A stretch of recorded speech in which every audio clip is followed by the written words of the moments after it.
আল্লাহ রাব্বুল আলামিন এই গোটা বিশ্বব্যাপী মানুষকে সৃষ্টি করেছেন, ঠিক যেমনই ভাবে আমরা পৃথিবীতে এসেছি, একদিন এই গোটা পৃথিবী থেকে আমাদেরকে চলে যেতে হবে, ঠিক কিনা?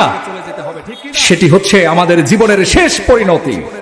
মৃত্যু যখন আমাদের সামনে চলে আসবে, মৃত্যুর হাত থেকে কেউ কোনোদিন রেহাই পাবে না। কুল্লু নাফসিন যায়িকাতুল মাউত। আল্লাহ রাব্বুল আলামিন পবিত্র কোরআনুল কারীমের মধ্যে জানায়া দিচ্ছেন, আইনামা তাকুনু ইউদরিকুম ফি বুরুজিম মুশাইয়াদা। তোমরা যে প্রান্তে থাকো না কেন, যেখানেই থাকো না কেন, এই মৃত্যু তোমাদেরকে একদিন ধরে ফেলবে, এই মৃত্যু তোমাদেরকে একদিন গ্রাস করে ফেলবে। আর ঠিক যেদিন তোমার সামনে মালাকুল মাউত চলে আসবে, যেদিন তোমার সামনে মালাকুল মাউত আজরাইল যেদিন হাজির হয়ে যাবে, এই মৃত্যুর হাত থেকে একটা প্রাণীও রেহাই পাবে না, ঠিক কিনা? মৃত্যু যখন আসবে, এই মৃত্যুর হাত থেকে কোন প্রাণী কোনোভাবেই রেহাই পাবে না। মৃত্যু যখন আসবে, পাশে মা থাকবে, বাবা থাকবে, ভাই থাকবে, বোন থাকবে, আত্মীয় স্বজন, পাড়া প্রতিবেশী সবাই থাকবে। কাউরে ডাক দিয়ে বলতে পারবেন না, মা আমি তো পৃথিবী থেকে চলে যাচ্ছি, আমার একটু মৃত্যুর হাত থেকে বাঁচাও। আব্বা আমি তো চলে যাচ্ছি, আমার মৃত্যুর হাত থেকে বাঁচাও। এইটুকু বলার কোনো শক্তি সেদিন আমার আপনার থাকবে না।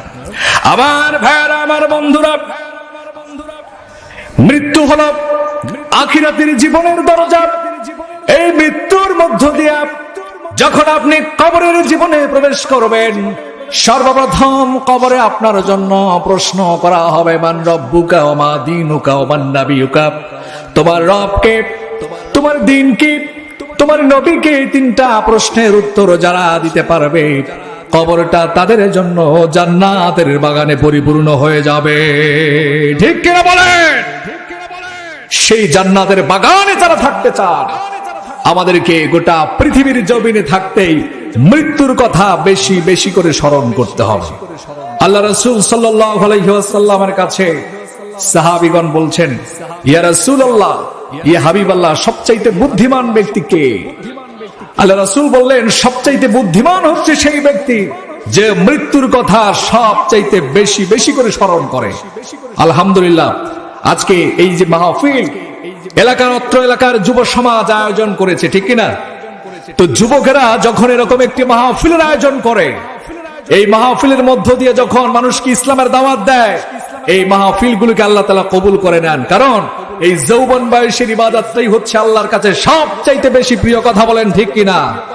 আমি লক্ষ্য করছি আজকে অসংখ্য যুবক আমার সামনে উপস্থিত রয়েছেন, যেই যুবকেরা এই মাহফিলের প্রাণ ধরে রাখছেন, সারা বাংলাদেশ ব্যাপী ইসলামের দাওয়াত দিকে দিকে পৌঁছায় দিচ্ছেন, যার কারণে আমরা জানতে পারছি আমাদের রব সম্পর্কে, জানতে পারছি পরকালীন জীবন সম্পর্কে। প্রিয় ভাইয়েরা, প্রিয় বন্ধুগণ, যে কথা বলছিলাম, মৃত্যুর পরে আমাদের পরকালীন জীবন যখন শুরু হয়ে যাবে, তো সেখানে আমাদের বিভিন্ন ধাপ রয়েছে, বিভিন্ন স্টেপ রয়েছে। স্টেপ বাই স্টেপ আমাদেরকে চলতে হবে। ঠিক এমনই ভাবে এই পৃথিবীটাও একদিন মরে যাবে, ঠিক কিনা? আমার ভাইয়েরা, আমার বন্ধুগণ, পৃথিবীটার একদিন মৃত্যু হয়ে যাবে। সেই দিন হলো কিয়ামতের দিন, যে কিয়ামতের পরে হাসরের ময়দান কায়েম হয়ে যাবে। আল্লাহ রাব্বুল আলামিন জানাচ্ছেন, ইয়া আইয়ুহান নাসু তাকু রাব্বাকুম ইন্না যালজালাতাস সাআতি শাইউন আযীম।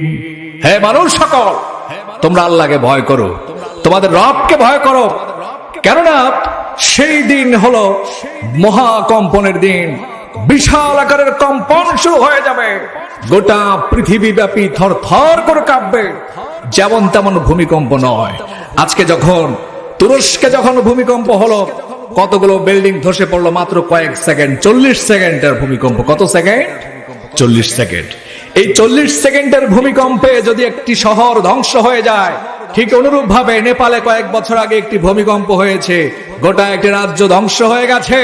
তাহলে কিয়ামতের সেই ভীষণ কম্পন যখন শুরু হয়ে যাবে, সেই কম্পন আর থামবে না। এই কম্পন চলতে থাকবে যতক্ষণ না গোটা পৃথিবীব্যাপী ধ্বংস হয়ে যায়। সেই দিন কি হবে, কেমন হবে গোটা পৃথিবীর চিত্র, আল্লাহ রাব্বুল আলামিন এবার জানায় দিচ্ছেন, ইয়াওমা তারাউনাহা তাযহালু কুল্লু মুরদিআতিন আম্মা আরদাআত ওয়া তাদউ কুল্লু যাতি হামলিন হামলাহা। সেদিন তোমরা দেখতে পারবে যে মায়েরা ছোট্ট শিশুকে কোলে নিয়ে তার দুগ্ধ পান করাচ্ছে, এই ছোট্ট শিশুগুলিকে ছুঁড়ে ফেলে দিয়া পেরেশান হয়ে দৌড়াবে। যে মায়ের গর্ভে সন্তান এসেছে, অপরিপক্ক সন্তানগুলি 3 মাস 4 মাস 7 মাস বয়সী সন্তানগুলি ডেলিভারি হয়ে যাবে, গর্ভপাত হয়ে যাবে, মাও সেদিন প্রাণের ভয়ে পেরেশান হয়ে দৌড়াবে। আমার ভাইরা, আমার বন্ধুগণ, এইভাবে যখন কিয়ামতের ময়দান কায়েম হয়ে যাবে, মানুষগুলি পেরেশান হয়ে যখন দৌড়াদৌড়ি শুরু করে দেবে, এই পৃথিবীর জমিনে কবরের মধ্যে যত মানুষকে দাফন করা হয়েছে, যত প্রাণীকে কবরস্থ করে রাখা হয়েছে, কবরগুলি সেদিন উন্মোচিত হয়ে যাবে। মানুষগুলো বের হয়ে হাসরের ময়দানের দিকে দৌড়াতে দৌড়াতে থাকবে। আর সে হাসরের ময়দানে সেই দিন আল্লাহ রাব্বুল আলামিন তার আরশের মধ্যে সমাসীন থাকবে। মানুষগুলি যখন পেরেশান হয়ে তার সামনে আসবে, এই হাসরের ময়দান যেমন তেমন ময়দান নয়। হাসরের ময়দান বড় ভয়ঙ্কর ময়দান, যেই দিন সূর্যটা মাথার আধা হাত উপরে থাকবে, বাইরে নিচের মাটিগুলি তামায় পরিণত হয়ে যাবে, লাল হয়ে যাবে। সাগরের মধ্যে ঘামের নদী দিয়ে ঘামের সাগরের মধ্যে মানুষগুলি হাবুডুবু খেতে থাকবে। কে কোথায় যাবে কোনো ঠিক ঠিকানা থাকবে না। নিজের বাবাও যেদিন তার সন্তান দিকে চিনবে না। ছেলে মায়ের কাছে গিয়ে বলল, মা, তুমি আমাকে দুনিয়ার জীবনে কত মায়া করেছো, কত দয়া করে আমাকে তুমি লালন পালন করেছো মা, আজকে আমি পেরেশান হয়ে গেছি মা, তোমার কাছে একটু আশ্রয় চাই। ভাই সেদিন তার ভাইকে চিনবে না। দুনিয়ার জীবনে যেই বন্ধুর জন্য আপনি জীবন দিতে পারেন, সেই বন্ধুও সেদিন হাসরের ময়দানে আপনারে ভুলে যাবে। কেউ সুপারিশ করার জন্য আসবে না। এবার মানুষগুলো চলে যাবে যার যার। আমাদের সৃষ্টির শুরু থেকে আল্লাহ রাব্বুল আলামিন যত নবী রাসূলকে প্রেরণ করেছেন, সাইয়্যিদনা আদম আলাইহিস সালামের কাছে চলে যাবে। সেও সেদিন বলবে, ও আমার সন্তানেরা রে, আমিও জীবনে জান্নাত থেকে আল্লাহ রাব্বুল আলামিন আমাকে দুনিয়ার জীবনে নিয়ে গেছে, আমিও একটা পরীক্ষার শিকার হয়েছিলাম, আমি আল্লাহর সামনে দাঁড়াইতে পারবো না। এইভাবে হযরত শীশ আলাইহিস সালাম, হযরত ইব্রাহিম আলাইহিস সালাম, হযরত ইসমাঈল আলাইহিস সালাম, যত নবী রাসূল রয়েছে সমস্ত নবী রাসূলগণের কাছে চলে যাবে। কেউ সেদিন সাহায্যের জন্য আল্লাহর কাছে সুপারিশ করবে না। এমন সময় দূর থেকে একটা কান্না ভেসে আসবে, কে যেন ডাকে, ইয়া উম্মতি ইয়া উম্মতি ইয়া উম্মতি বলে আমাদের প্রিয় নবী সাল্লাল্লাহু আলাইহি ওয়াসাল্লাম সেদিন আল্লাহর কাছে বলবে, আল্লাহ আমার উম্মতকে বাঁচাও, আমার উম্মতকে বাঁচাও। এইভাবে আমার নবী, দিনের নবী, প্যারা নবী হযরত মুহাম্মদ সাল্লাল্লাহু আলাইহি ওয়াসাল্লাম যখন আল্লাহর কাছে সুপারিশ করবে, চোখের পানি দিয়ে সুপারিশ করবে, আল্লাহ রাব্বুল আলামিন বলবে, ওগো নবী, আপনি মাথাটা উঠাও। আপনার উম্মত যারা আপনার সুন্নাহকে অনুসরণ করেছে, যারা আপনার আদর্শকে ধারণ করেছে, আপনার সেই সকল উম্মতদেরকে আমি আপনার সাথে জান্নাতের মধ্যে পাঠিয়ে দিব। সুবহানাল্লাহি ওয়া বিহামদিহি। আমরা সেই নবীর উম্মত হতে রাজি আছি কিনা? তার আদর্শকে, সেই রাসূলের আদর্শকে আজকে আমাদেরকে ধারণ করতে হবে। মনে রাখতে হবে, শুধু মিলাদ খেলে আর খুরমা খেলে সুন্নত পালন হয় না। সুন্নত পালন করতে হলে প্রয়োজনে বুকের তাজা রক্ত দিয়ে ইসলামকে সুপ্রতিষ্ঠিত করার নাম হচ্ছে রাসূলের সুন্নাহ। প্রিয় ভাইরা, প্রিয় বন্ধুগণ, আতিউল্লাহ ওয়া আতিউর রাসূল, আল্লাহ তাআলা বলছেন আল্লাহর এবং তার রাসূলের আনুগত্য করুন। আমাদেরকে আল্লাহ ভীরু হতে হবে, মুত্তাকি হতে হবে। কারণ যারা আল্লাহকে ভয় করে তাদের কোনো ভয় থাকে না। যাদের হৃদয়ে আছে আল্লাহর ভয় তারা কভু পথ ভুলে যায় না। আল্লাহর প্রেম ছাড়া এই দুনিয়ায় কারো কাছে কোনো কিছু চাই না, ঠিক কি না?